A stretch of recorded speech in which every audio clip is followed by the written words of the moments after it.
Hi everyone, it's Aaron here from Zero to Fit Pro. So today I've got a special guest called Adam who runs the Fibro Guy, and he's going to be taking us through his journey, his story, what he's doing now, what his plans are for the future. And like everything, it's just about getting a great honest review from people in the industry who are doing really well. And so you can learn something, take something away, and actually start being a great personal trainer once you're qualified. So Adam, introduce yourself, buddy. Okay, I'm Adam Foster. Everybody just calls me the Fibro Guy because I work with people who predominantly have things like fibromyalgia. Whereabouts exactly do you want me to start, Aaron? Because this is a... Well, when did you qualify then? So I know we did it together. So with you, remember? Over what, a decade ago? Jesus Christ. God, yeah. Hasn't been kind to us, has it? To be fair. No. I'm at least 6 stone heavier. Yeah, so that was, oh God, what, back in 2010, I believe? Yeah, I think so. I'm hopeless with dates, so I can never remember. Yeah. 2010, yeah. So, like, my whole reason for getting into PT was basically this, one of the same reasons as everybody, is because they like it and they want to make a career of it. But I always had like an underlying motivation because obviously I was involved in an IED blast in 2009 in Afghan. Things from my childhood mixed with that kind of trauma event. After that created the kind of environment where chronic pain could kind of blossom really. And I struggled for a while with that. And it was through kind of my education with neuroscience and just movement in general as a catalyst, I started to think, well, actually, this has been so valuable to me that I can't imagine going back to building cars or doing the kind of things that was literally spiritual suicide. So I wanted to do something where I could help myself, but it never really started off as I was doing this to help other people. It was kind of, I just wanted to get into general PT. But then once I qualified and I got into it, and I started to have a few people who did have some chronic pain, things like chronic low back pain, stuff like that. I was like, well, I'm a good person for that because I've been there and I've done it. I used to get like 12 days worth of horrific migraines and all sorts and managed to fully recover. I was like, well, what about if I just put a little bit of what I did into their training and we'll do a bit of education and stuff like that. And then that went really well. And then eventually I had, she's called Lucy, she came in and she had fibromyalgia. And I was explaining all the research I had done on it before, to help with things like my recovery. And then slowly she started to recover. So I was like, oh, okay. And then before I knew it, I had people coming down for different various problems, fibromyalgia. About 60%, I would say roughly 60-70% of people diagnosed with fibromyalgia don't have it. They're actually hypermobile, or they have something called Ehlers-Danlos syndrome. And I started to work with more and more different chronic pain populations until eventually I had a consultation one day and the young lady came down and she said, well, I was talking to my friend, I think Susan or something. She said I should come and see the Fibro Guy. I was like, oh. And then about a month or two later, I was doing some admin on an evening. I was looking through my files and I was on the computer and I was like, I have more clients with chronic pain than actual PT clients. I was like, So I just did a big whole rebrand and I just started to focus on this niche. Obviously, what I do with people it isn't a treatment. It's not something I do to them. It's not something they do. It's something we do together. It's a framework that I've spent the last decade piecing together. A lot of the things I had originally thought were right, and the research has proven me to be so. Some of the stuff that I thought was right turned out not to be right. Yeah. That's the best thing about science. It's not about being right. It's about being the least wrong with the research we've got at the time. And I mean, some of the stuff we learned in our original PT course, it's not valid today. Not at all, mate. Valid at the time. But so it's kind of piecing that together. I mean, I used to be quite big on things like posture correlating to pain, but the thing is, over the last decade or so, the research has come out and it's debunked it. We know posture doesn't really correlate with pain. So again, part of framework have to change and things like that. Until eventually I got to the point where I am today, where basically we've got 3 studios at the moment, one in Newcastle, one in Edinburgh, one in Middlesbrough. And once all of this COVID-19 drama is finished, I'm heading down to London to open the London one. And then we're looking at opening one in Norway because one of our practitioners, Heather, She flew over from Norway because she has Ehlers-Danlos syndrome. It's basically a connective tissue disorder where the collagen, the glue basically of your body is a little bit defective. So you kind of get a lot of hyperlaxity in different joints. So they could sublux the joint, which is a partial dislocation, or they can fully dislocate. And she had been ill since she was 9, and she came in at 20 years old. So basically she'd spent like a good, you know, I mean, half her life basically in bed with things like ME and ill. And she turned up like this scared little girl who was just, you know what I mean, in agony. And then 6 weeks later, I'm opening the studio door to let her in, and she's on a skateboard. And I'm like, what? She's like, I've always wanted to do it, so I'm doing it. And then she recovered. She went back to Norway, and then she went, well, actually, you know what? I really like Newcastle. She met her boyfriend here at the house share, that she was staying in. So she moved back over to Newcastle to live here. And that's when I thought, actually, you know what? She would probably be really good at this job. So I offered her a job, and she was like, yeah, this is awesome. So we spent like a year training her up. And then with Heather being trained up, she took over Newcastle, which allowed me to expand further and train like Johnny and Jess for Edinburgh in Middlesbrough. And obviously at some point, Heather will more than likely probably return to Norway at some point. So which means there'll be a gap in Newcastle, which she can always look towards some of the clients that she's worked with. But it means we'll be setting up one in Norway, which is great. It comes in really handy having somebody who speaks, you know, in perfect Norwegian. And what I always find really, really amazing about Hedda is she's, out of everybody I trained up, I was the most concerned about her. Right. She was so young. She didn't even have like a high school education because she was so ill. She never finished school. But like now she's fucking fantastic. Honestly, she's sitting explaining complicated neuroscience, pain science, things like that to people who are like 2-3 times her age, and she's doing it in a second language. And I'm like, oh, there's this feeling really inferior. Like I can't even get English right. Oh my God, you know what I mean? I rely on contractions too much, and it's like, actually, yeah. So no, but we got to the point where we're really comfy. I mean, even with the COVID-19 drama, it hasn't really affected us. There's enough in the bank to keep us rolling for a good year through this, which is amazing, really. So yeah, we're just on an extended holiday, basically. Yeah. Well, that's. I mean, we preach the secret. It's not a secret, really. It's something you should do. You should budget and put money aside for the worst case scenario. Oh. Then, if we can't assume the worst case scenario is a global pandemic, but that is, that's the worst case scenario. So, you should have cash in the bank to survive. Where most PTs and also the tax. Yeah. Oh. 20% aware. Yeah, people just don't do it, and then they wonder why they're up Schitt's Creek without a paddle later down the line. Yeah. So it's really important, no matter how big your business is, to have that fallback plan.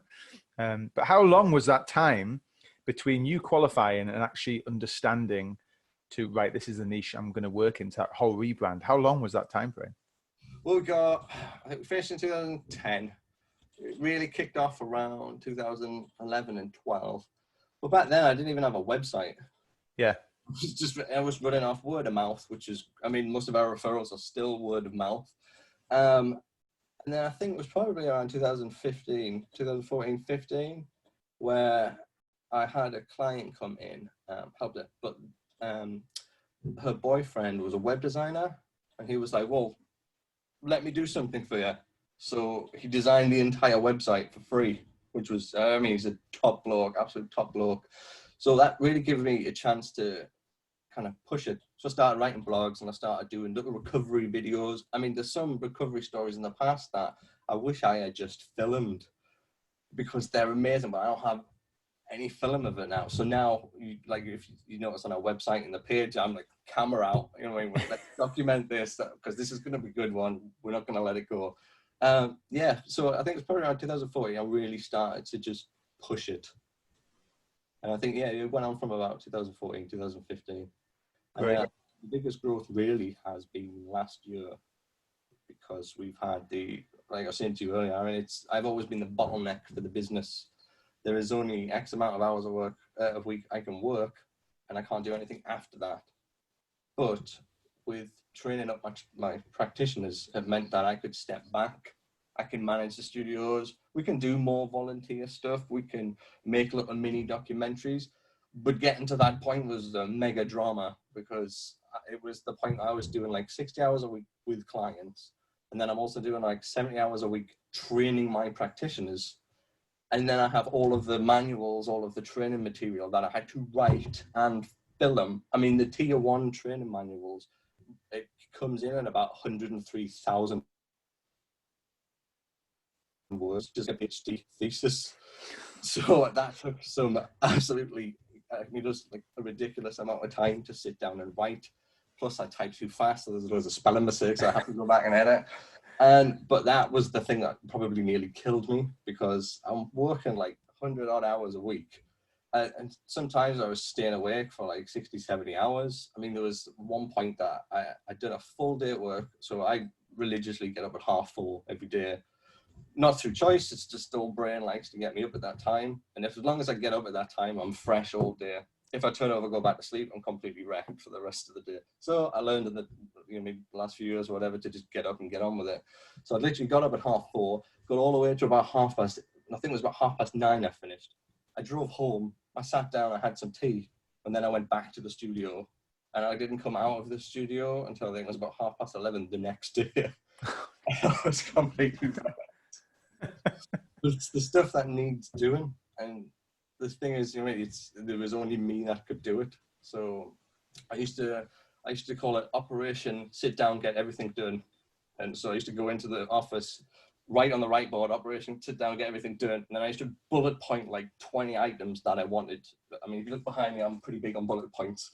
I'd bullet point everything I wanted to do whilst I was awake that night. And like, you get to 2, 3 o'clock in the morning, and that is like the creative juices start flowing, because there's no distractions, there's nobody's messaging you. So I used to just hammer through all these bullet points, get to the end and be like, all right, look at my thing. I'm like, right, first client, 7 o'clock, let's go. And then just need it. Honestly, no idea how I done it. It took pretty much, and even once everybody was trained up and we moved away and all the studios were doing very well, it still took a global pandemic for me to take some time off, which is absolutely crazy when you think about it. But I think you appreciate it more then, don't you? You appreciate yeah. all the effort you've put in, because otherwise you're just on that treadmill, that conveyor belt of just constantly working, and you just never stop. But you learn that you need to stop at some point, right? Oh yeah, it's like you burn out. I mean, I got rhabdomyolysis twice. Like 10% of people die from that. Right. It's like when I used to still train really heavy. My training now is a little bit because of time restrictions and stuff, and the fact that it's not as big a priority as it used to be. But I'd work. It was when I was doing the road shows. Actually, I was doing my weekday. So before we expanded, I was doing my Monday to Friday with clients. But on a weekend, I was doing road shows. So I was going to like Canterbury for the weekend to do workshops with people. And then I was coming back and doing it, and that's like 8 hours away. Yeah. So I was finishing at like 8:30 on a Friday, and then driving 8 hours to Canterbury. And then I was still trying to train heavy. And then I was in Gold Star Gym, which is one of our gyms up here in Newcastle. And I think it was a plate loaded hack machine. And I just went way too heavy. And then it got halfway through the day and I was like, I feel weird. And I was like, really weird. And it felt like my bones were heavy. And I was like, well, this is crazy. So I thought nothing of it, got a really bad headache. And I was like, I haven't had a headache for years. What's going on? And then went to bed early. And then, when people say I woke up in a puddle of sweat, I always thought that was like a figure of speech, but it's actually quite literal, because it was like, and I was freezing, but I was sweating. I was like, what the hell is going on? And then it is like the pain from that it's like you went outside and somebody's kicked the absolute hell out of you with a baseball bat, all the dense tissue, fascia stuff like your subops and Achilles, your thoracolumbar fascia. All that felt tight. I mean, that's non-contracted tissue. It can't be tight. So I was like, well, what the hell is this? And then I just got worse and worse. I went to the GP surgery. Wasn't even registered. So I had to go there. And then this nurse was like, well, Adam, you've just got man flu. And I was like, what? And I mean, I never get it. I had glandular fever when I was 14, and I don't profess to know what the hell happened afterwards, but for some reason I never ever get ill like flu stuff like that ever, and that was the last time I was really ill. But I was thought, no, this can't be, excuse me, man flu. So after about a week of kind of stressing myself out even more, I went back, and then very luckily, one of the doctors I saw, I think it was their nephew, was a world competing power lifter, and she was like, "No, this is rhabdomyolysis." I was like, "I'm not crazy." That knocked me on my feet for a bit, but it really goes to show you, because you need to put time aside, because there's a lot of people who, especially people who are newly qualified, who will just keep hammering away, or they'll do splits. They'll have 3 or 4 clients at like 6 a.m. till whatever, and then they'll go away, come back, and then they're doing clients from like 8 p.m. to 10 p.m. And you cannot do that. That is, I mean, that will completely wreck you. There's no time for anything else. And then, because most people get into this to do it because they enjoy exercise and they enjoy doing stuff. But it's like anything, if it becomes a chore, you're not going to enjoy it. You know what I mean? It's just not going to happen. So you still see it probably today, I'd imagine, in a lot of the commercial gyms, people slogging away. Yeah, well, they have this fear about, they have to make money, got to earn a living. And then they have a fear about charging a certain amount of money, where if someone's charging £40 for a session, they feel that's extortionate because they can't afford it themselves. But actually, when you're solving someone's problem, that money is nothing. It's just a small investment into themselves, which they're happy to do. So if they're undercharging, they have to work twice as many hours, and people just don't have the accountability or the courage to go, look, I'm just going to charge this much, and I'm just going to smash out of the ballpark and then live a happier life because of that. Instead, they'll charge half the price and work twice as many hours and feel shit about the whole thing. I think a lot of it comes down to people's self-worth. People don't value what they do. I mean, if you don't value what you're doing, nobody else is going to. I was saying this in the group the other day, because PTs, when they join, they start because they love training and they've kept themselves fit, so they want to help people do the same. But ultimately, that's not, why we help people. I mean, when you're helping people with fibromyalgia, you're helping them walk again. But what's the benefits of walking again? How do they feel after that whole thing? That's priceless, really, isn't it? They feel like back to normal again, as such, however they would explain it. And when you help people lose weight, it's not about losing a few pounds. It's about what they feel like, what they dress like. I mean, we do part of our company manifesto for my business. Some of the research is 1 in 8 people feel suicidal because of their body shape and their weight. And so you have a huge, with the younger generation, Instagram, that figure's only going to increase. Exactly, yeah. So you're not just making someone fit or lean. You're helping them live longer, live better, feel better about themselves, and ultimately improve their kids' lives and their families' lives. So, when you say self-worth, it's a huge thing we're delivering as PTs, definitely. The thing is, health is biopsychosocial. There are biological parts to it, the psychological, the social. If you change somebody's physical appearance, you make them healthier, then that is going to have a psychological impact. Everything you do physically has a psychological and a social impact. Everything you do socially has a physical and a psychological impact, be that from the chemicals they produce or the new belief systems they adopt. I mean, if you have somebody who feels bad about themselves, and then 6 months later, after you've trained them, they're looking in the mirror and they're thinking, yeah, I look pretty good. That's going to transfer to social situations when they go into, say, a sandwich shop to order a sandwich. And the thing is, people in mirrors, you get back what you put out. So if you go into a sandwich shop, kind of just have that panini, and then nobody's going to talk to you. But if you go in, you go, oh, hello, how you doing? Can I have a panini? Shit, man, you might even make a friend. And you know how hard it is to make friends with adults. It's not like kids where you just go, well, be my friend. Yeah. Can I play? Yeah, but it's always, and then it affects people's relationships. You know what I mean? How they interact with the partners. It stops people being snappy. Everything is biology, psychology, and social, which is something else I wanted to mention, because I think every PT, everyone should have some basis. They should do some research into psychology. You don't have to go out and do a massive master's or a thesis or a PhD in psychology. The thing is, if you work with people, you're working with psychology. So you should have an understanding of that. In the same way, I think the thing that trumps everything, the thing that trumps training, the exercises you're giving somebody, the words you're saying to them, is therapeutic alliance. It's your relationship with that client. That doesn't mean go off and be busy friends with your clients, always keep a nice professional boundary. But it means not only are you providing a physical service, you're also providing a psychological service, because you're that person's, you know what I mean, release. They come in and they want to offload and they want to get their training done. So educate them. You have a laugh along the way.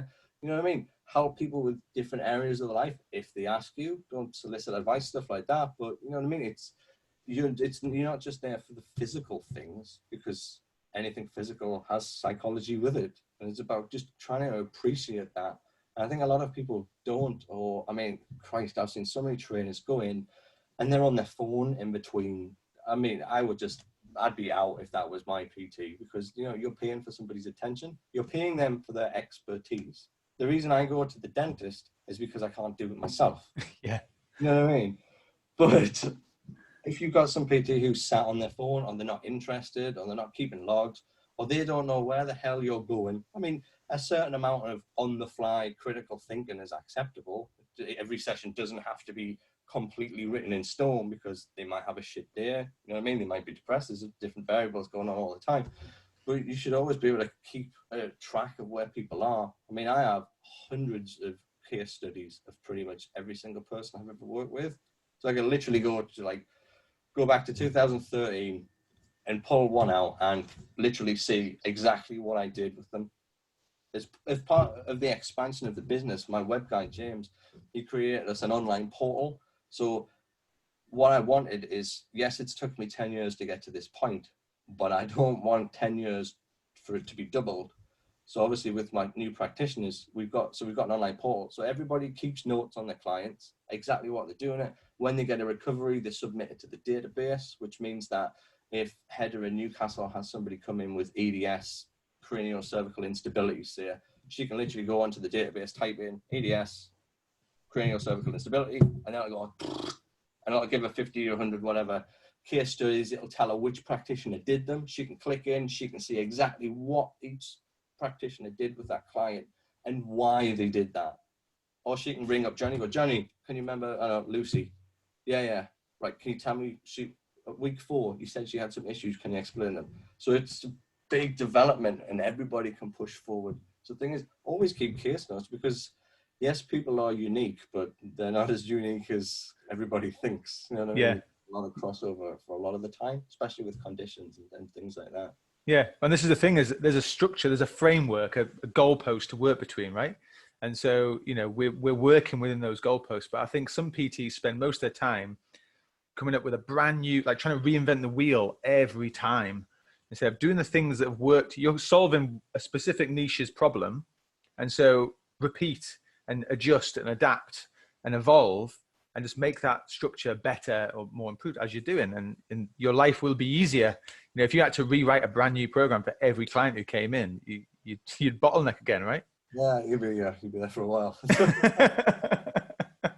And that's the thing, you want it to run smoothly and effortlessly, to save you time and to give you that mental health time to relax as well, right?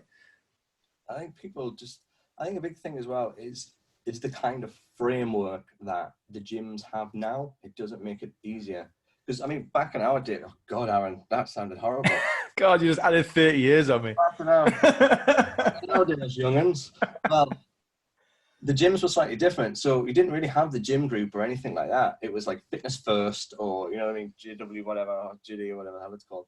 And basically, this was back in the time when the gyms would bring in external level 2 fitness instructors to teach classes. Yeah.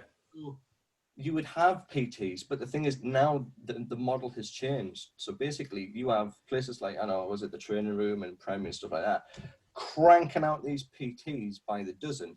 And then you have these new gyms who literally have 10, 20 PTs in the facility.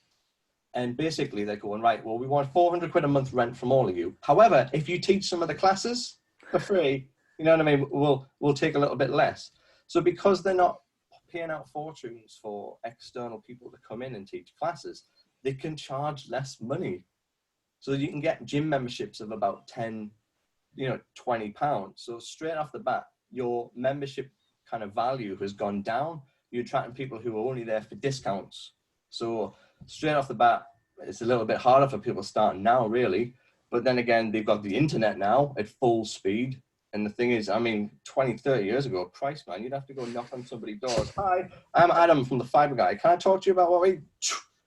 Now we can do a targeted Facebook ad for anybody who has, I don't know, fibromyalgia or chronic low back pain, anybody interested in whatever, within 10 miles of the studio. That's insane. It's absolutely insane. It's so easy. It's a click of a couple of buttons, like 10 quid a day, and you're already hitting like 20,000 people or whatever. I mean, I remember getting in the car and spending 3-4 hours pushing leaflets through people's letterboxes. That was graft. You know what I mean? Facebook ads run themselves. You spend 15 minutes, 20 minutes setting them up properly, and you click go. And it does it. Yeah. You could go and do other things. But I think with the current framework that people have got, what happens is it makes it unsustainable for these new personal trainers to actually make a living, because they're charging less and they're all trying to undercut each other. And generally what happens is it gets to the point where they can't sustain it, so they quit. And when they quit, the gym just goes, new PT. And then, which is why I like your business idea, where you actually, you don't just train people and then like, see ya. You're actually like, right, well, we're going to actually help you get you in an appointment, you know, and get you on the right track, because that is the huge gap in the market. Because some places, they promise that. I remember being promised that. By the one that we did. And I mean, even that was a whole shambles, our PT course. Was. I can't remember why, because it was so long ago, but didn't we have to go back to another gym months later to do a final written test to get our... I remember doing it in Fitness First, and then moving to the Swan Hotel in Gateshead. There was another one. We had to go like to a big DW because we had like 4 or 5 different instructors. Yeah, so I remember we got Jody, then Gareth, didn't we? Yeah, that was it. Yeah. God, it was so long ago, I can't remember. But it was a nightmare. And the problem I saw it as that it's just a numbers game for them. They're going to push through 30 people every 6 weeks. Probably about, you know. Yeah, and it's just, and it was $3.5 grand to do a qualification. Oh, God, yeah. You know what I mean? You're like, Jesus Christ. You can't train and work in the profession with 6 weeks of education. No. You need continuing development, whether that is going away and doing different courses, or it's just sitting on PubMed and just looking at some research or reading new articles. But then it's really important to be objective, because nobody wants to be wrong. No. So, and you can find a way to make yourself right, can't you? Yeah, I mean, everybody's got kind of implicit bias, I suppose. But the thing is, this is why I enjoy my job so much, because my framework, it's been adapted over the years, and the end result is the same. People recover. I am pretty sure I know the mechanisms now behind it. However, to get to that point has took a while, and I'm pretty sure some parts of the framework will be wrong. The outcome is the same. People are still getting better, but possibly how I'm explaining the mechanisms behind certain parts may be wrong. Statistically, probably are. But the reason I enjoy my job is because I can be objective. You know what I mean?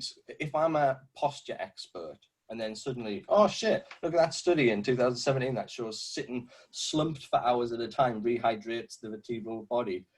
And all the discs in your spine. I'm probably not going to take that on board. You know, it's hard to change people's minds when their paychecks rely on it. Yeah. Or when it comes, I mean, every decade has its fads.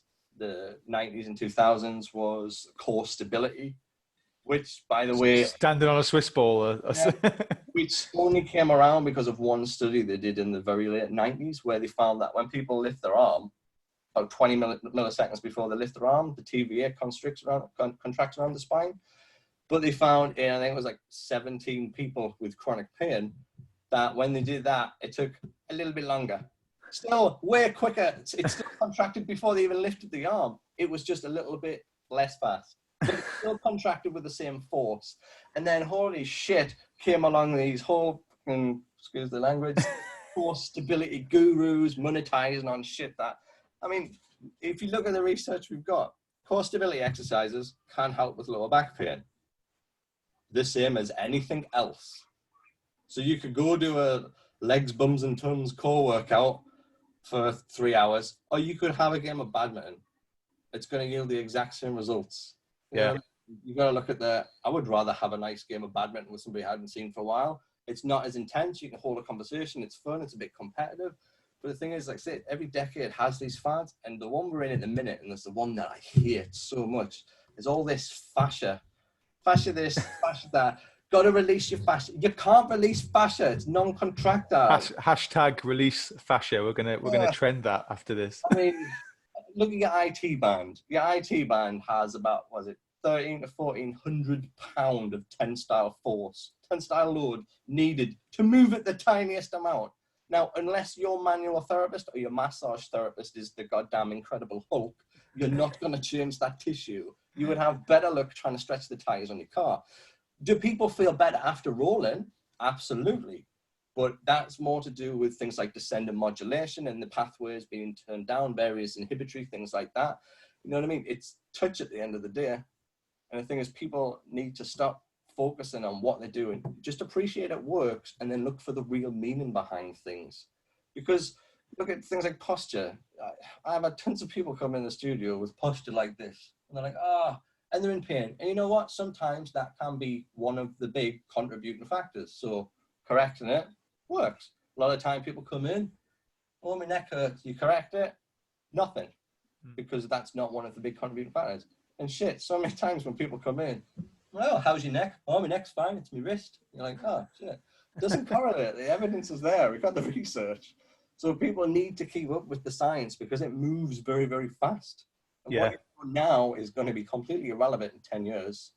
I mean, and that's the same with the medical world. It's the same for PTs. I mean, it was, look, you go back far enough. I mean, one of the pain models, the Cartesian model from Rene Descartes, that goes off the premise of pain receptors, which don't exist, by the way. We don't have pain receptors. That's not a thing. That confuses and conflates nociception and pain, two very, very different things. You can have pain with nociception, but it's not sufficient enough or required, really. You can have it without. So he kind of confused that. But you can't bag on the guy. This was the 1600s, and he was just working with the evidence they had. So, but the thing is, that pain receptor kind of ideology comes from the 1600s. We were burning witches at the stake in the 1600s. You know what I mean? We used to think bad smells cause diseases. And then a lot of people run with things like correlation equals causation. So some genius in London a very long time ago went, you know what? We know bad smells. We think bad smells cause diseases. So you know what? Let's make a very rudimentary sewer system and divert all of the waste out of London outside. So they did that and they went, holy shit, we did that. People have stopped dying. Yeah, bad smells cause diseases. I mean, one of my favorites is vitamin C. So do you know what we generally thought caused scurvy? No. Sea air blocking the pores of sailors. Right. So the measures they took were short sleeve shirts. Genius. The guy who actually said, you know what, actually, I think maybe it might be something to do with vitamin, they jailed him. Should have. Liar. Yeah. And then about 7 years later, they were like, shit, actually, he was right. So the very first thing they did was they replaced all of the lemons with oranges. No, sorry, all of the oranges with limes even, because they thought it had more, but you've got about 50% less. So I took another 200 years to rectify. The thing is, we're going to be wrong, and people need to understand that. And sometimes people get really married to things they're doing, and it becomes, you know what I mean? It's their thing, but don't get attached to any one single thing. You have to stay objective, because if not, you're going to get left behind. It's about continuing development, because half the stuff you're doing now, I mean, look at the whole spot reducing fat debate. You can, no, you can't. Yes, you can, no, you can't. A bit like Pluto, it's a planet, it's not. You know what I mean? It just keeps back and forth. So it's always just advisable to stay ahead of the current kind of body of research that we've got. I mean, now with Facebook, stuff like that, it's incredibly hard not to. Yeah. And are you, because you've got your niche, right? Are you just sticking your research within that niche, aren't you? So you're not having to expand out across research for days upon end on various other topics. You just keep your research within your niche, right? Oh no, it always overfills. It's akin to sitting in bed on a night trying to watch a YouTube video. You will end up watching monkeys falling off trees. It's just going to happen. You know what I mean? So it's hard because you'll read the research and I'll go, ooh, and I click it, and then you branch off, and you go, I have to go back. But the thing is, it's kind of, so like I say, I used to solely just work with people with fibromyalgia, but then I found loads of people were hypermobile, so or like ADS, things like that. So I started doing a little bit of research into that and think, well, can I apply this to them? And the first few clients, I was like, I have no idea if this is going to work, man, but we'll give it a shot if you want. We're like, yeah, why not? And then it did, and I'm like, oh, okay. And then it expanded into things like ME, Chari, malformation, stuff like that. But I think we're probably at the point now where we've filled the bubble, and we'll probably not push out from there, because anything else would require out of our scope of practice, or it would be going into things that really we don't need to be in. Yeah. At the minute, everything's where it should be. The research, I mean, Christ, I've got a research folder that I keep on Dropbox. So literally, because I just do it on my phone or on the iPad, and if I find something, I just click the little button at the bottom, save to Dropbox, research folder, and it's just, oh, it's so meticulous. It's such a beautiful layout. But all the research there, and it's all neatly folded. You know what I mean? I've got like 10 years of backed up research from things I've just found. So it's always good to go, oh, actually, didn't I find something years ago on that? Well, I know where it'll be, and then I can go back and I can go in and I can find it again, which is always great. Yeah. But people need to keep on top of the research and not to let emotions and personal bias get in the way of training. And the same goes for if you've got, I don't know, let's say a 25-year-old bloke. There's a high chance he's going to like weights, especially considering the age range. So it's really important that you're not pushing weights on your clients all of the time, because there are going to be people who just don't like them. Yeah. Like, I hate yoga with a passion. Absolutely hate it with you. Do I discourage anybody from doing it? No. Sometimes some of the really hypermobile people, yes. But as a whole, I hate yoga. However, if I think somebody could probably need it, or it could be a good input into the system that could be quite valuable, I'll do it. Same way, I'm not going to hammer everybody with deadlifts or like my personal favorite exercises.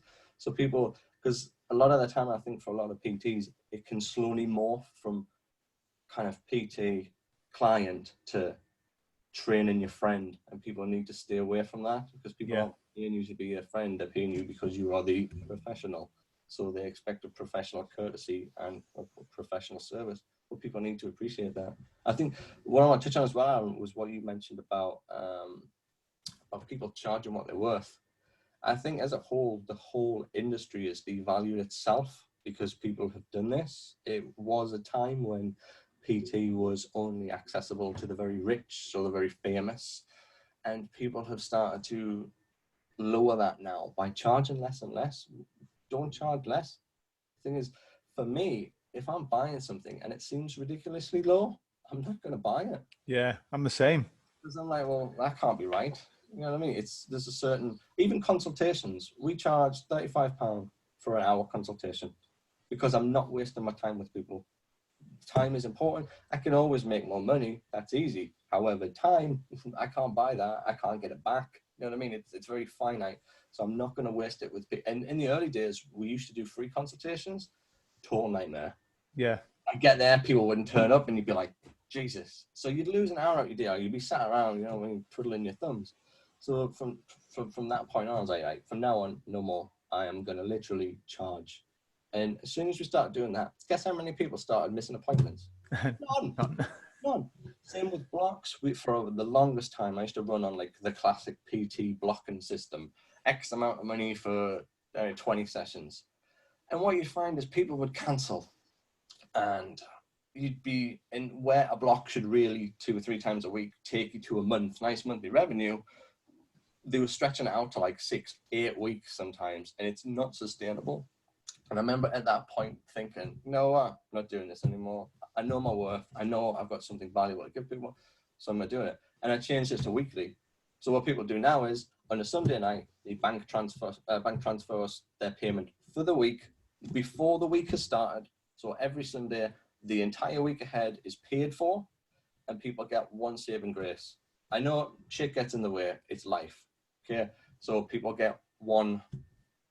If you need to cancel, that's it. You've used your one. After that, if you miss your session, that's on you. We're not a charity. I am trying to set up our little charity on the side so we can continue to do some of our volunteer stuff. But you know what I mean? It's, I like to think about it. My services are free. People paying money is to keep the lights on, it's to keep the studio rent, and it's to continue helping people at the end of the day. And the thing is, it needs to be maintained. So if you've got people in who are constantly cancelling, just let them go. Yeah. Kicked out so many people in the past. People have the fear, don't they? They have the fear of kicking people out or saying, look, I just don't think it's ready for you right now because of that paycheck. But actually what it does, especially for PTs who are helping clients lose weight, let's say you've got a severely obese client who you've not goal set correctly, you've not motivated correctly. And that is a lot to do with you as a PT as well. But they've not even stepped 50% either, and they're not getting results. All the other clients, potential clients, see that, and they're like, well, they're not helping them get any results. Why am I going to go and pay them? It's your success board. Yeah. Why would you waste your time on somebody who doesn't want to get better themselves? Yes, they're probably coming to a PT because they need motivation. But the thing is, motivation is bullshit.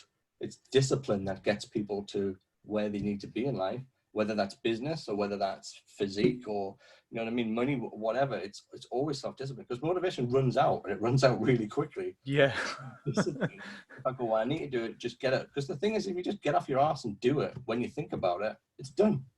You know, it's done. You know what I mean? But people need to appreciate that. And the thing is, value yourself. You don't want to waste your time on somebody who isn't gonna, I mean, sit down, be honest with people, say, look, you know what I mean? I'm not gonna bullshit you. My job is to get people healthier. I'm here to help enrich their life. If that is for you, we can start. But if you're gonna piss around and you're not gonna take it seriously, then honestly, don't waste my time, don't waste your money. It's pointless. And a lot of the time it can be the wake up call for people, and they go, oh shit, actually, he's not gonna take any shit from me. And what happens is you get that accountability back. Because if you're constantly on them, have you at this? Have you done that? It becomes, oh, well, I can't do that. So, and it goes into their everyday life. They're at work and they walk past the vending machine and they go, no, Aaron would kill me. And then they'll continue walking along. And it's how getting people to get that self-sufficiency. Because I think it comes down to when people try and retain clients as well.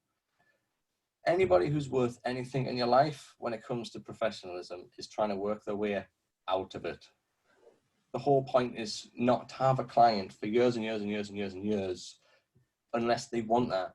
So, I mean, our practitioners, yeah, they've got some clients who they've had for a while and they've been finished for a while, but the practitioner sat down and said, look, you're recovered, you're not in pain anymore, you're living your life. We've got you to the point of being self-sufficiency. You know what you need to do to maintain this. So I'm happy to let you go now. You can get on with your life. And most people are like, and then off they go. And some people, generally, it seems to be the people with ME and hypermobility, because I mean, I can understand. I was trying to keep a bit of tissue on my frame because I promised myself I would never get that weak again when I was ill. So what happens is a lot of them they go into things like powerlifting or bodybuilding. So a lot of the time they'll stay on for a few extra months with the practitioner because they want to do some more just generic PT stuff with them, which is great. I got a fantastic email years ago. I had this girl come down from, I can't remember where the hell it was, but she came down and she was an occupational therapist, and basically she did a workshop with us. She got better. And then about a year went by, never heard anything. And then one day I got this email. And it was, oh, hi, Adam. Just thought I should send these pictures to you. And I look, and she's competing in a powerlifting competition. I'm like, yeah. Yeah, you know what I mean? But the thing is, people don't try and, when clients are ready to go, go. Because the thing is, once they're gone, they are your walking billboard. You know what I mean? I had a guy come up from York, him and his wife, Steve and Wendy, lovely couple, farmers, totally funny, absolutely hilarious. And I saw them both, treated them both, they both recovered, and they went away. And then I had somebody come in for a consultation up from York. And she went, yeah, well, basically I was getting my boiler refitted. And the plumber asked me, oh, what was the matter? Because I was like really ill. And I was like, yeah. And he goes, well, he gave me your business card. And he says, if Adam can't fix you, I'll do your boiler for free. You know what I mean? That's the word of mouth stuff you want. And the thing is, if you're there solely, because things honesty shows through, if you're there to help somebody and not to keep taking their money on a repeated basis, but to get them the results they want and to let them go, what happens is that speaks volumes. They will recommend you all of the time. Because I've had it in the past when I've done PT with a PT. But the thing is, sometimes you need that motivation. You know what I mean? So I was busy at work all day. I had like my 2 hours for dinner where I can go and do some training, stuff like that. So I thought, you know what? I'm getting me a PT because I need it. You know what I mean? Because I'm already completely burned out mentally after the day. And just getting in the gym, I go, oh, 10, that'll do. And I go home. So I need somebody to say, no, keep going. And the thing is, in the different PTs I tried, a lot of them, they get to the point where I'm like, right, actually, I'm quite motivated. You know what I mean? I'm happy with what I'm doing. I'm just going to continue with myself. I feel motivated again. I've got the discipline back. And they kind of like try and keep you back. And you're like, nah, this isn't a good sign. Yeah. People need to, because the thing is, it's, yes, you're doing stuff in the studio, in the gym with them, but they're going to talk about it outside. You know what I mean? It comes down to just people's integrity, really.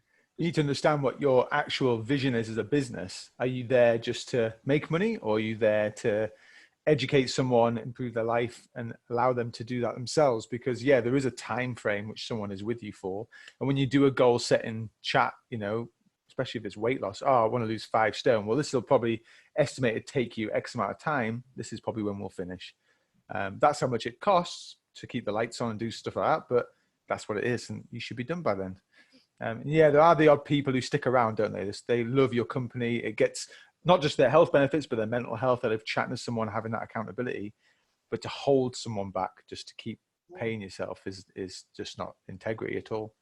The thing is, you and a lot of PTs do, they'll become part of somebody's life, their routine. So like me, I have a routine. I'll say, good morning, Alexa, and she'll give me the news. She'll play me my favorite podcast segments. So I know if you look at people like Gary Vaynerchuk, I like Gary's work. I've seen him speak in Birmingham in different various places, and I like him. And I like him so much that he's become part of my life because I listen to him every morning. There's certain channels on YouTube that when I go to bed, I'll sit down and I'll put my headphones in and then I'll listen to various channels that I like to support. There's a guy on YouTube called Exerbia, and he does the most random existential crisis-inducing videos. And they're just type in unlimited rice pudding on YouTube if you ever want to watch some just absolutely funny stuff. And he's good British accent. It's part of my routine, but it takes him months to put out new videos because he puts a lot of work in it, you can see.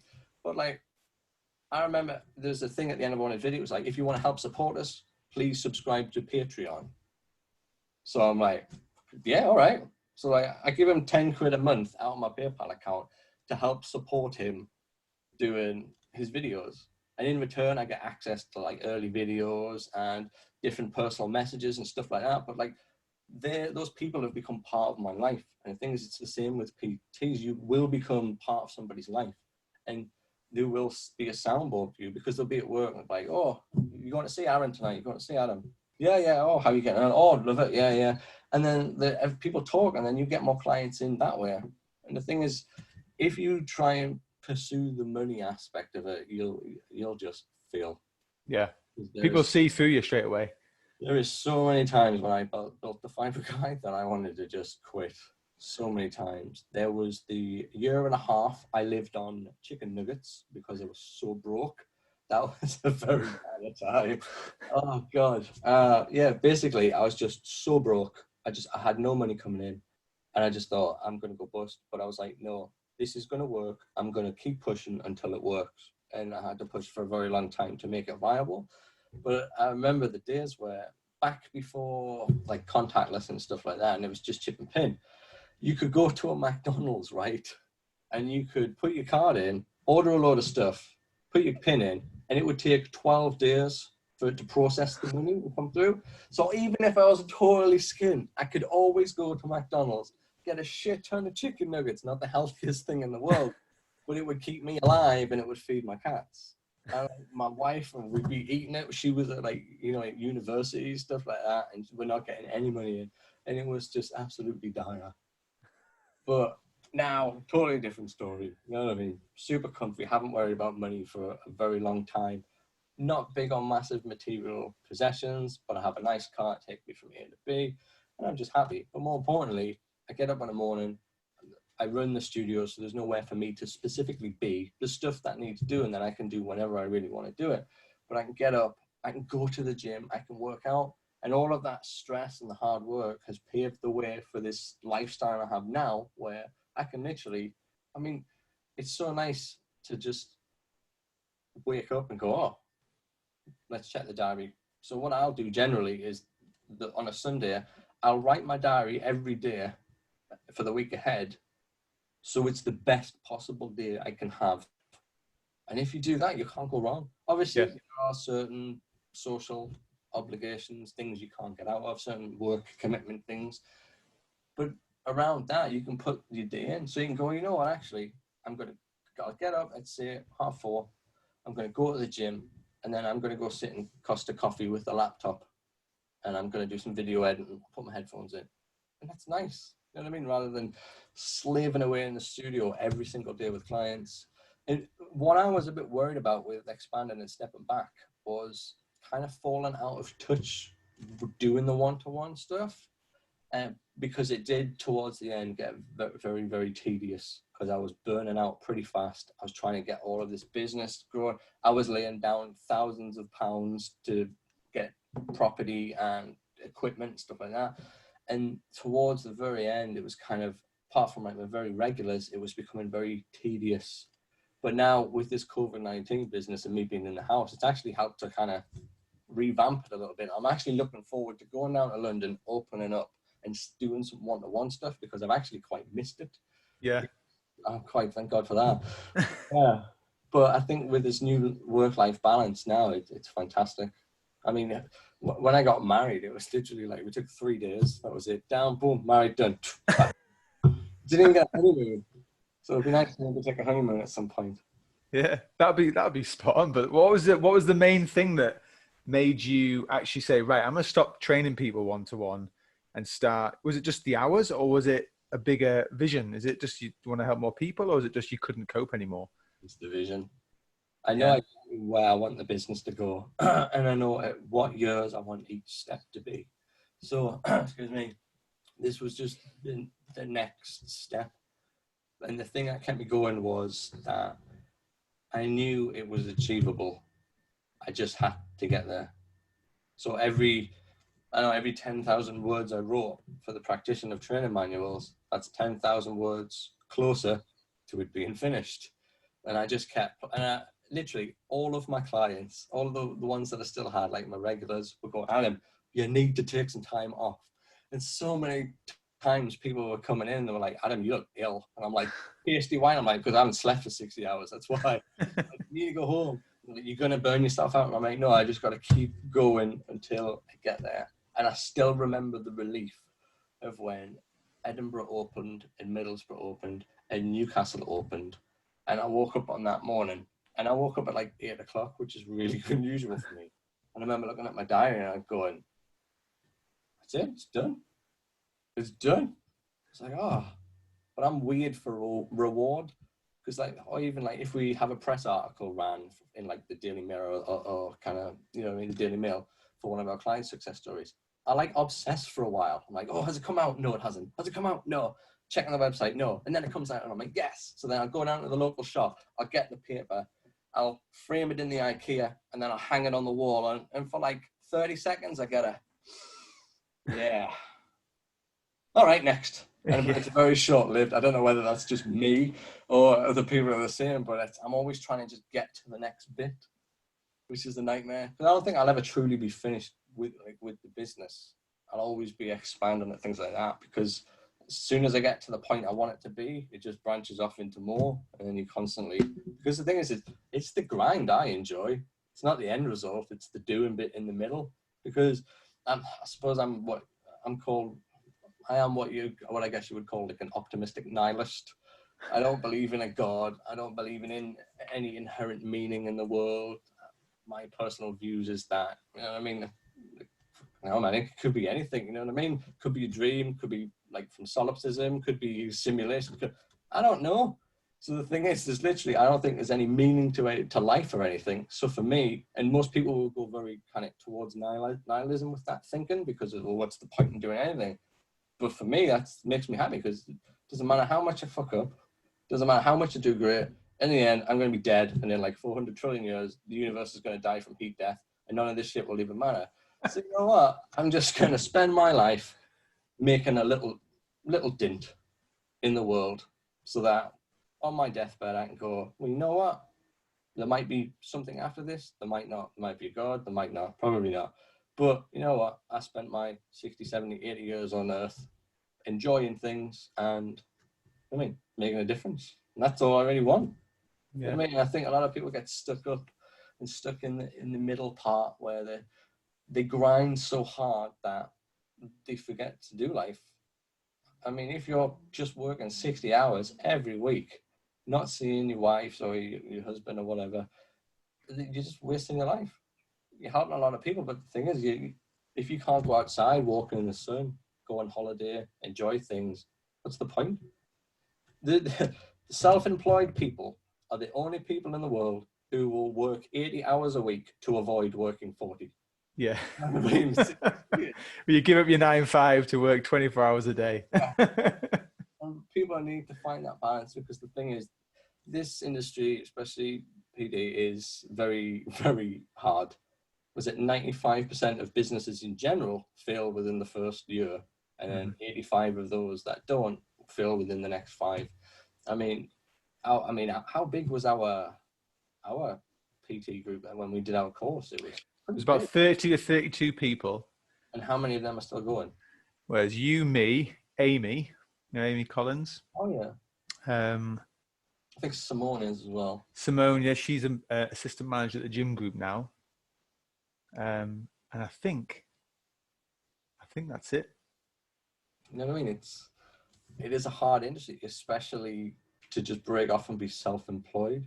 And the thing is, people don't understand. Well, they need to really realize that, because the thing is, you can be the best PT in the world, but if you're shit at marketing, your doors will be closing.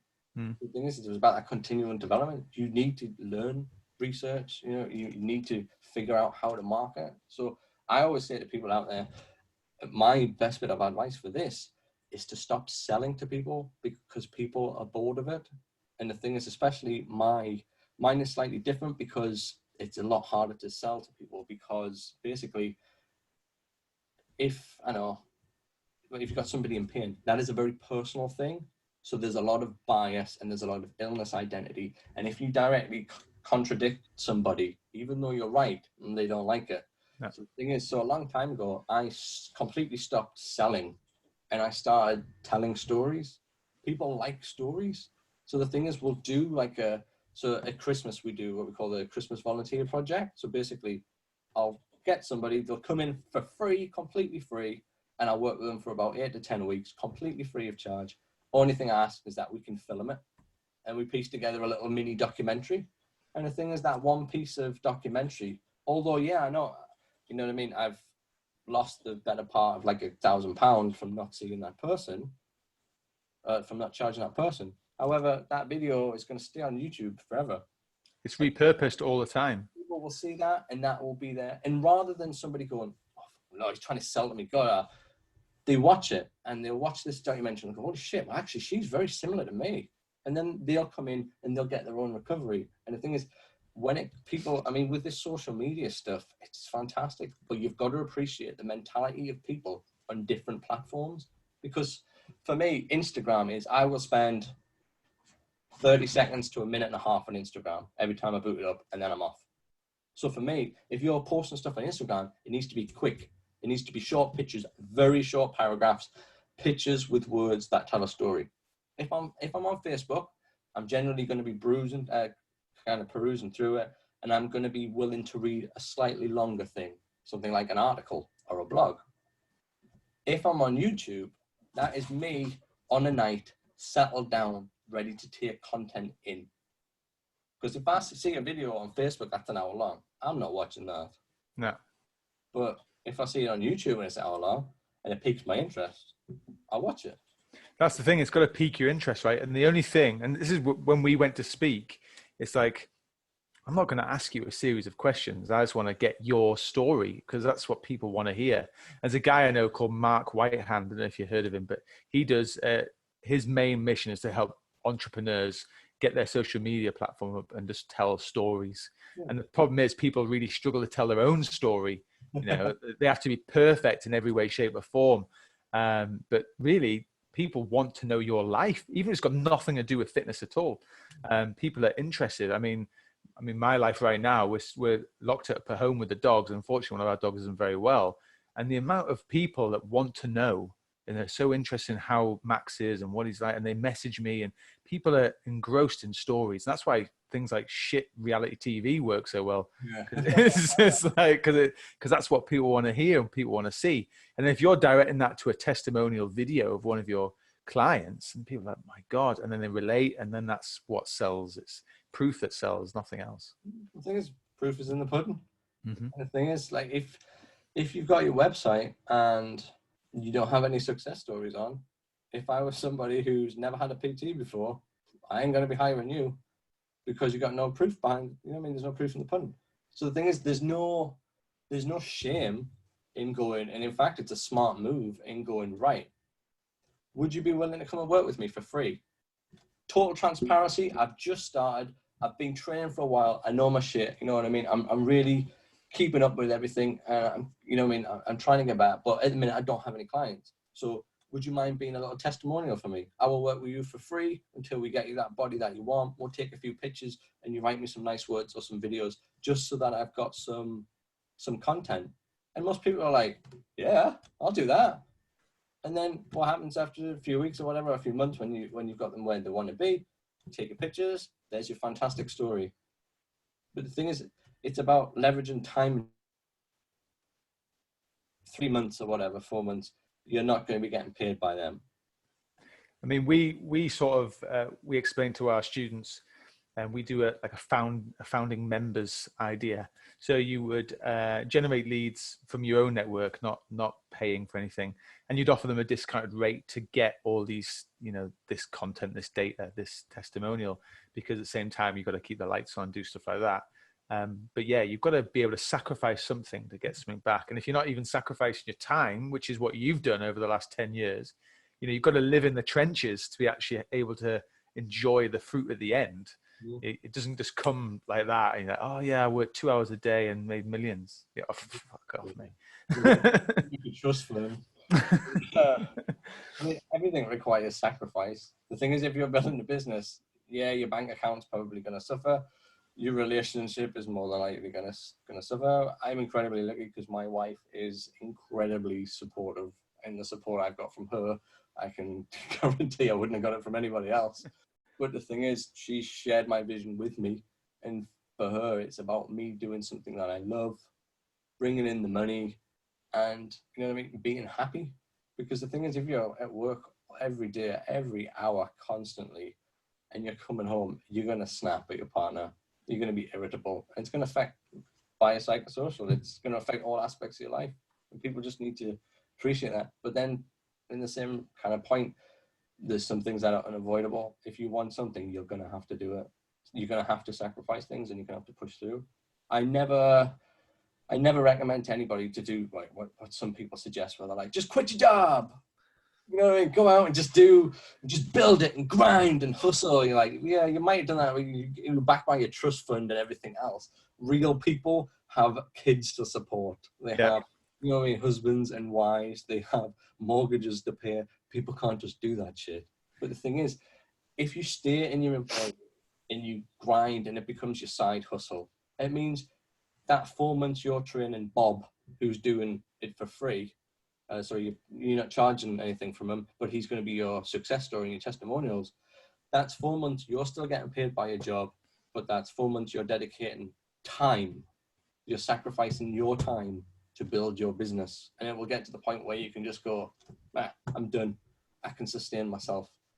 And a lot of people just like, they just dive off there. We normally see a lot with the armed forces, to be honest. So right. Like with my army background, I know tons of people who come out of the services, and part of their like retraining program to get them back into civvy street is they do PT course. John, you know what I mean? There's loads of us. And what happens is they come in, they do it, and then, I mean, I think you get paid for about 3 months after you leave the army. You get 3 paychecks, and then it stops. And so that's 3 months to get in, build a business in the field you've never worked in before, and then live your life. And what happens is the majority, they just tank out because it's not sustainable.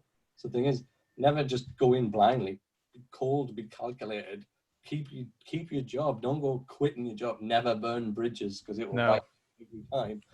And get to the point where literally you can get to a point where you think, actually, the business is doing really well. You know what? I'm going to go part-time at work, at your regular job. And then if it's sustainable, because the thing is, what most PTs never account for is October, November, and December. I have been incredibly lucky with that, because what happens generally in the colder months, chronic pain gets worse. And because the service we provide isn't so much, if you think of like a beauty salon or something like that, that's not necessarily a necessity. It's just it's a luxury. Where what we provide is a necessity. If somebody doesn't want to be in pain, they will get out of pain. You know what I mean? It's not like, oh, well, I can't really. People will take out loans. A lot of people in the past have always gone, you know what I mean? I'm not working, I'm on benefits. But the thing is, they put the benefits, the PIP payments into this, and then 3 months later, they're fully recovered and they're back to work and they're earning a full income. So they've paid off any loans they've done. You know what I mean? And they've done it. Or I said, take a credit card out, 25 quid a month, you know what I mean? In a year it's paid off, but you probably pay it off within 3 months because you're back at work. And that's what it's about. But what happens is generally in October, November, December, we get a massive surge of people. We got loads more people. Like last December was the busiest we've been all year. We're normally like just under full capacity all of the time. But once like November hit, and I think it was probably because everybody started getting really ill in November. Maybe it was the coronavirus, who knows. So we had a lot of people come in because they weren't feeling too great and they were worse. So for us, it's always been our advantage the winter months. But for people doing like PT or exercise classes and stuff like that, especially if we start doing business, once you hit October, it becomes a complete luxury, and people sign off. They go, you know what? Screw it. I'm just going to eat loads of shit over Christmas and I'll just sort it out in January. And then what happens is you've got October, November and December where you've got nobody in. And then for a lot of people, January is a very long month because people generally get paid early in December. So they're not going to go and spend their money on something that they don't necessarily need. They just want. And what happens is you've got a lot of PTs who are like, oh, I haven't got any money. And then that's when a lot of people go bust. Mm. And there's no New Year's resolution anymore. It doesn't really happen. I think the beauty of this COVID-19 is actually that people are going, I do need to make a change and I do need to get this. Yeah. So it's going to be a peak time when it eventually releases and we've got a lot more clarity, but it's just going to peak up again. So it'd be sweet.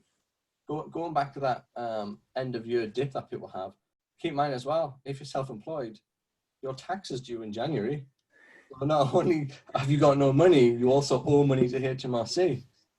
But if you've been putting away 20% of every client who's come in's money's worth, then you'll have that and be able to pay for it. But if you haven't, it's going to be tough. I mean, one of the best things we ever did was go limited.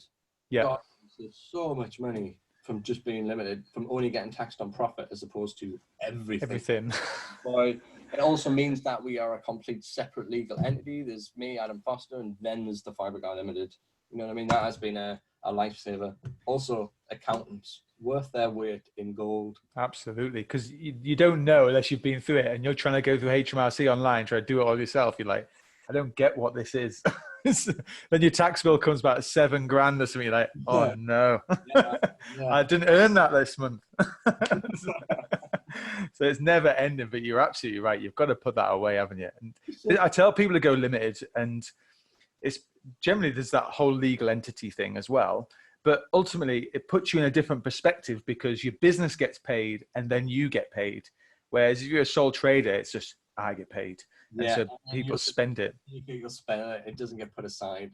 Whereas like when we get paid, everything's on kind of standing order now. We all get paid our monthly wage. And then generally what we do is every 3 months, we'll log on to the internet bank and go, right, we've made X amount. Let's pay some dividends. Or even from the dividend perspective, I mean, as of now, if you pay yourself about £702 a month as a basic wage, that is enough so that you're not, so it's within your free amount of money that you're allowed from the government, but it's not enough that you're going to pay massive amounts of extra tax on, but you're still going to be eligible for your pension contributions, where you can then pay yourself the rest in dividends, which is like what, 7.6% tax? Depends how much you Yes, it depends how much dividend you're pulling down there. Yeah. So, you know what I mean? It's like 7.6%. That's nothing. But then I suppose as well, you've also got your personal tax you have to pay. So that's always just so much money. It's just like, it's always been my biggest gripe. The government knows that businesses struggle, and so many of these businesses just, like, if you take Newcastle, for example, the building we're in is a grade 2 listed building. It's right. a beautiful building. But they charge us an absolute ton for rent, and then they charge us an absolute ton for service charge to maintain the building. So we get hammered on both fronts. And the thing is, there's so many businesses have come in and gone bust because the rent's too high, or because it's been the tax that's finished them off. If, like I said, if the government just went, right, look, 2 years, don't worry about tax, build your business, and then we'll do like a step-up thing, the businesses will be thriving. But at the minute, look at the high streets, we've got loads of businesses out of, you know, because they just can't sustain themselves. A lot of that comes down to the internet, I suppose, pros and cons. I mean, I've closed the high street as well. I've contributed to it. If you get an Amazon order, that's generally what you're doing, isn't it? But again, it's about saving time. You know what I mean? I mean, business in general is insane. If you look at the most successful businesses, they all have one thing in common. So if we look at most successful hotel chain, Airbnb, doesn't own any property. Yeah. Most successful taxi company, Uber, doesn't own any taxis. You know what I mean? Amazon, most successful kind of supply and demand, doesn't own any products. No. What they do is they save people time. I will always go to save time over money. You know what I mean? Because that's why the checkout's so quick. It's to get you while you're thinking. So you're like, oh, £5, I'll get it tomorrow. Go on then. In the moment, you know what I mean? And you can use that in your business as well, for any business, you know what I mean? Flash sales, stuff like that. I think one of the next things to go will probably be ClickFunnels, because more and more people are starting to get on. It's like, I remember like a decade ago reading every email I got, and I'd be interested and I'd be like, oh, but now, man, my email, I've got like the spam filter to the highest setting, and emails come through and I was like, no, it's probably spam. And I don't bother with emails. And even when we take new prospects in, they get automated emails, but actually we add it on the text message surface. So an automated text goes out and then we text them, because some people don't even answer the phone. It's like, not in this age. He's ringing me. What the fuck? When you kind of, or if I'm buying something on the internet and I think, oh, you know what, flash sale, I'm going to get that. And I click through. If you've got a ClickFunnels site, I have to scroll all the way down past all your upsell. There's so many times I've just gone, no. And a lot of the time I won't purchase it if you don't have PayPal in your site. Because if something goes wrong, I just click on PayPal, put in a dispute, and PayPal always sides with the customer. Yeah. And they're like, yeah. So they'll take that money out of their account and they'll hold it for 30 days while they're doing an investigation. 90% of the time, you'll get it back. Whereas if you just put your credit card details in, no chance. Banks can give no help. So it's about putting yourself in your client, in the kind of customer's mindset. What do they want? What makes it easier? And that can be as simple as logging in on your website under like an incognito browser and pretending you're a customer. If you've never seen it before, what are you going to click on first? Is everything you want, what, have you got good call to actions there or not? You know what I mean? People need to start to put themselves in somebody else's kind of shoes to see their business overall. Yeah. Again, it comes down to bias. You need to leave your bias out. You're like, well, I kind of like the way my site runs. Well, if it's not making any money, you need to change it. But people can get stuck in wheels, unfortunately. Mate, honestly, you've delivered some right pearls of wisdom today. I've loved it. It's amazing. You mentioned a couple of things, but any final words for anyone who wants to really like get started in the industry, or they're just getting started? Any final words of wisdom? Keep your overheads low. You do not need a new car. You do not need the super deluxe vinyl matted business cards. They don't matter. You know what I mean? You don't need to spend massive amounts on everything. Literally, live within your means, and grow the business, it comes down to what my granny used to say: if you want something enough, you'll get it. If you don't get what you wanted, you didn't want it enough. And it's true. If you want something, you've got to get it. You got to be prepared to make the sacrifices for it. But just be smart. Don't spend money on shit that you don't need. And this is so simple. It's such a simple advice. But half of you listening aren't even going to take it. You're just going to buy shit that you don't need. There's some new trainers. Oh, yeah, I like them. They've got lights when you walk in them. Oh, I'm going to get, you don't need them. You know what I mean? Oh, well, I want to spend £1,000 on a new camera so I can do that. The quality doesn't matter of the camera. I mean, most iPhones now absolutely trump DSLRs. You know what I mean? Most videos recorded in the same megapixels anyway, so it doesn't matter. When I need some fancy, it doesn't matter. If the people are there for the content, it's like if you watch a black and white movie, the way your brain works is it fills in the blanks. So you'll watch John Wayne in some black and white movie, and then when you think about it, you're like, oh shit, was that in color or black and white? But your brain's put it into color. So you know what I mean? It's people will zone out. They might see the first 5 seconds, oh, well, that's not fantastic. And then they're into the content, and then the brain's already put it into HD for you. It doesn't matter. You can get away with the phone. Even podcasts, people spend like tons of money on like, like these little things and stuff like that. Yeah. And they're about like, what, 50, 60 quid or something for a half decent one. But the things you don't need it, the literal microphone on your iPhone is insanely good. You know what I mean? You don't have to spend loads of money. So that £1,000 you just spent on some camera equipment, you could have put into Facebook ads and more people would know who you were. Because if people don't know who you are, then they're not going to come in and see you, are they?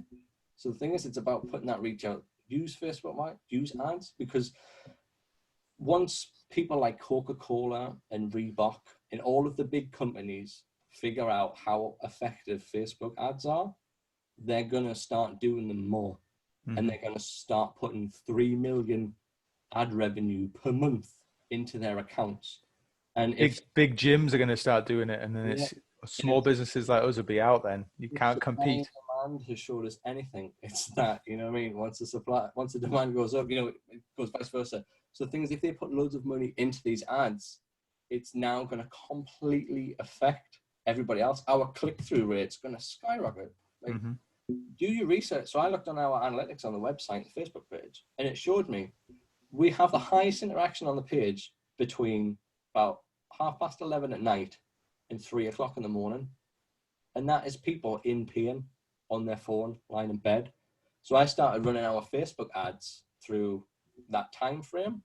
And the thing is, the way Facebook ads works is everybody competes. It's an auction. So if you're willing to pay more per click, they'll show your ad to people in the peak time. But nobody's advertising at 2 o'clock in the morning because people are asleep. So all my ads, I was getting they were like 1 pence for a click. It was insane. You know what I mean? So it's about use your brain, look at your analytics, see the demographics. You can do lookalike audiences, which are fantastic.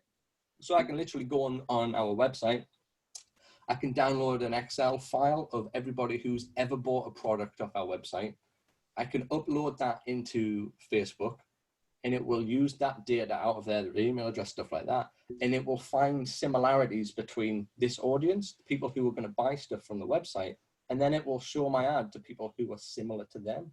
So the rate of people who are actually going to buy goes up. Because a lot of people just go, oh, boost post. You're just wasting money if you do that. Yeah, wasting.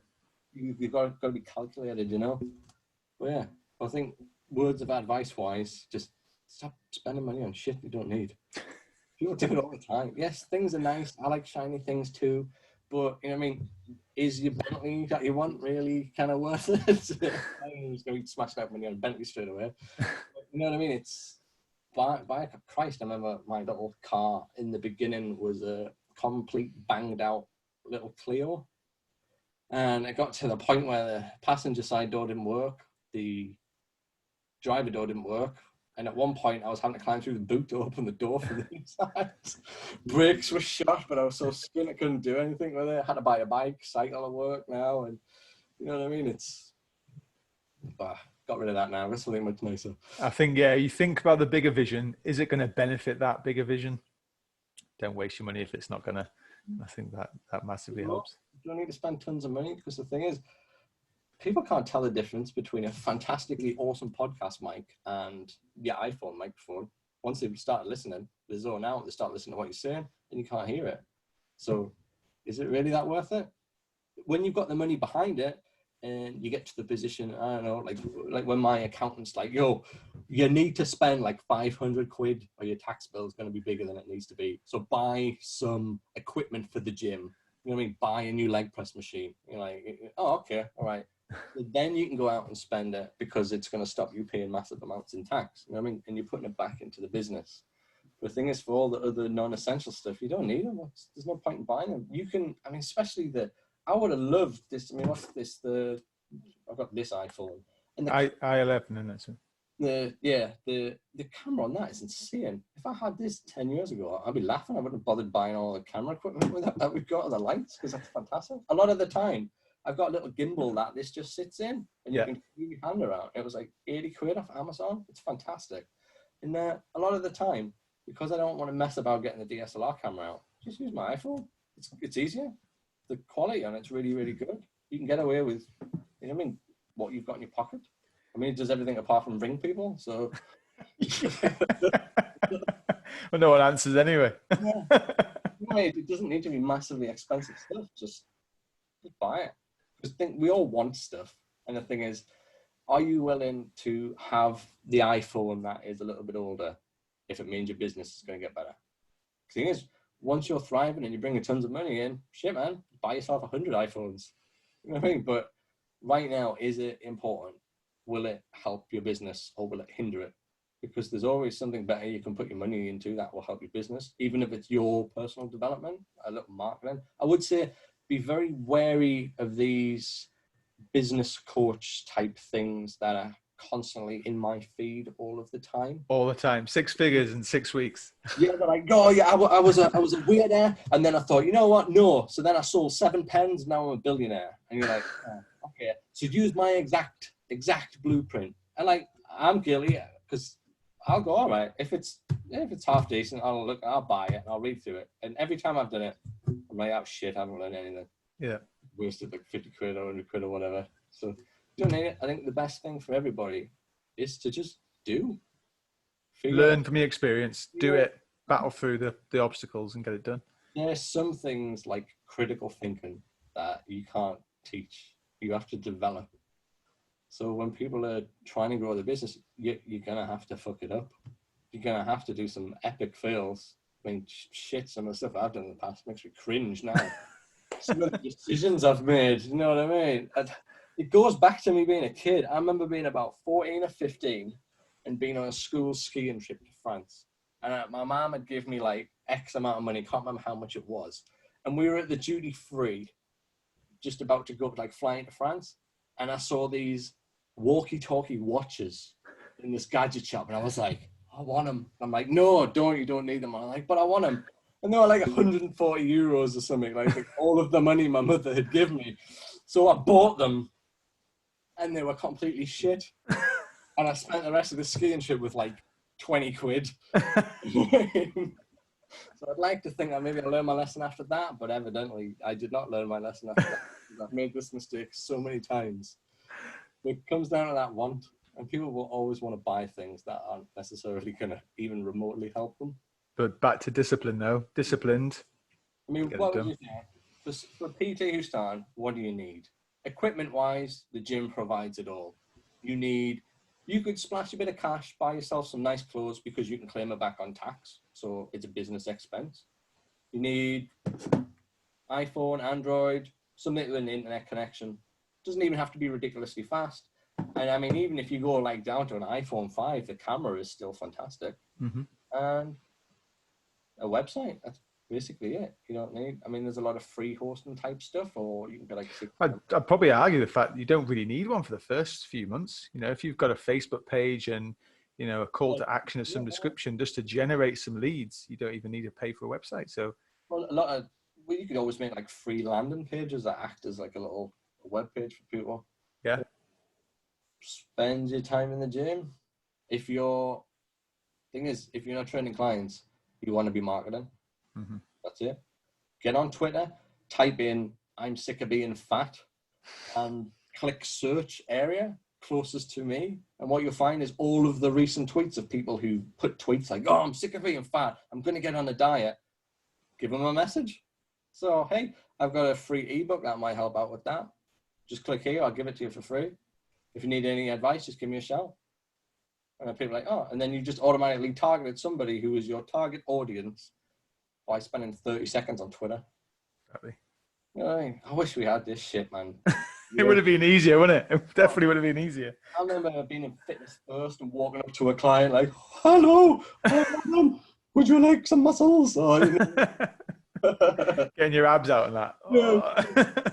Would you like any help on that machine? Like 90% of the time, I was like, no, go away. But yeah. Mate, honestly, thank you so much for today, mate. Really appreciate it. It's been fantastic. And actually, I think we'll try and get you on again, mate. That'd be fantastic. There's obviously so much stuff we can talk about, isn't there? I told you I go off on tangents. I just can't help it. Listen to a few of my episodes on my podcast, the Fibro Guys Corner. Literally, the title, whatever is written in the title, it's never what the podcast's about. Because I just end up going off on such a tangent, and I'm like, yes, so in Egypt, this is what happened. It's just, it's all just a Excellent. Yeah, I'll jump on and have a listen. That'd be fantastic. But again, thanks so much, mate. And yeah, we'll get you on again for the very near future, right? Yeah, anytime. Spot on.